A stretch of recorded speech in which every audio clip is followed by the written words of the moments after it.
और कोई रिज्जक खाने वाला जानवर जमीन पर चलने वाले है, ऐसा नहीं। यानी देखो रिज्जक क्या हो, खाना। हर एक को पेट रखा हुआ है, सांप को भी पेट है, हाथी को भी पेट है, गधे को भी पेट है, इंसान को भी पेट है। ये पेट भरने के लिए दुनिया में आ गए हैं। हम क्या क्या धंधे करके हमारे पेट भरते हैं। हाथी है, उसको इतना बड़ा पेट है, उसको कोई बैंक नहीं। हमारा पेट कितना है, थोड़ा सा है, हमारे लिए बैंक के है। ठीक है। और कोई रिज्जक खाने वाला जानवर हुआ है ज़मीन पर चलने वाला, ऐसा नहीं कि उसके रोजी अल्लाह ताला का जिम्मा ना हो। देखो सांप को भी अल्लाह रिज्जक देता है, इंसान को भी रिज्जक देता है। रिज्जक देना अल्लाह ताला 3 जगह पर बता दिया। यहाँ पर तो पूरे आलम को रिज्जक देता है। ठीक है।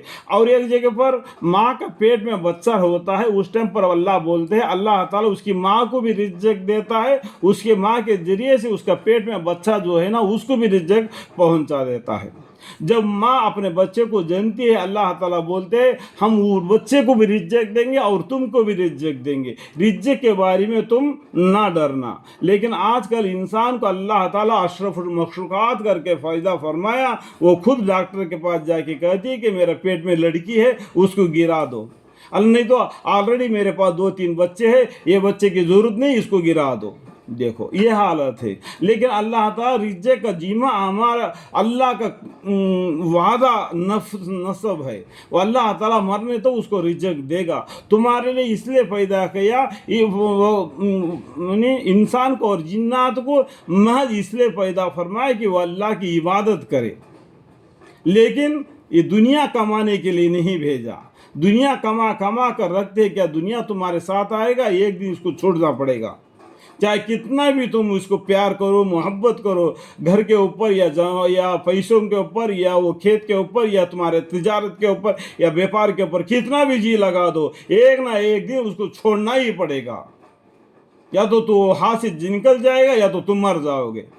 लेकिन अल्लाह ताला रिज्जक देने का अपना जिम्मा लेके रख दिया है। और कोई रिज्जक खाने वाला जानवर हुआ है ज़मीन पर चलने वाला, ऐसा नहीं कि उसके रोजी अल्लाह ताला का जिम्मा ना हो। और हर एक को ज़्यादा रहने की जगह को और चंदे रोज रहने की जगह को जानता है। सब चीज़ें किताब मुबीन यानी लोहे महफूज में मुंजबत और मंदरजा है। देखो यहाँ पर लोहे महफूज करके आ गया।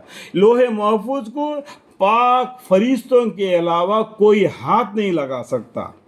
ये लोहे महफूज से 4 किताबें हमारे कुरान में लिखी हुई आए हैं। और बहुत से पैगंबर आए, बहुत से किताबें आए। चंदे किताबों के बारे में, चंदे पैगंबर के बारे में हमें बतलाया गया है, ये कुरान के अंदर लिखा हुआ है। ठीक है। ये लोहे महफूज को पाक फरिश्तों के अलावा कोई हाथ नहीं लगा सकता। ये कुरान है, दुकान में बिक्री होती है, वहाँ पर कोई काफिर भी ले खरीद कर पढ़ सकता है। उसको क्या मालूम है गुस्ल क्या है, वुज़ू क्या है, किस सजदे है कुरान के अंदर 15 सजदे, वो सजदे करना है क्या नहीं, उसको क्या मालूम है, वो भी लेके पढ़ लेता है। यानी मतलब क्या है, मेरा कहने का मतलब क्या है, ये कुरान को कोई आदमी, हर आदमी हाथ लगा के पढ़ सकता है। वुज़ू से पढ़ना बेहतर है, बेवुज़ू भी पढ़ लिया तब भी काफ़ी है।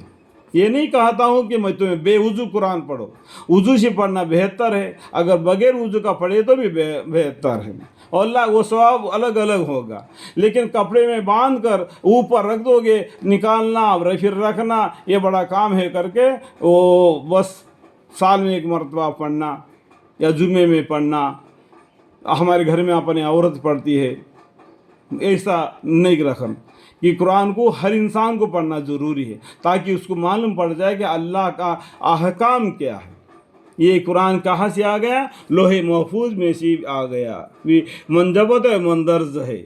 और अल्लाह ऐसा है कि सब आसमान और ज़मीन को 6 दिन के मुकद्दर में पैदा किया। 6 दिन के अंदर में ये ज़मीन आसमान, सातों ज़मीन सातों आसमानों को, पहाड़ों को पैदा फरमाया 6 दिन के अंदर। ये डिटेल भी लिखा हुआ है, 6 दिन कितना, कौन सा दिन क्या क्या पैदा किया, वो भी कुरान के अंदर है। आप गौर करके पढ़े तो आपको मालूम पड़ जाएगा। अल्लाह ताला सबको समझने की तौफीक अता फरमाए, आमीन।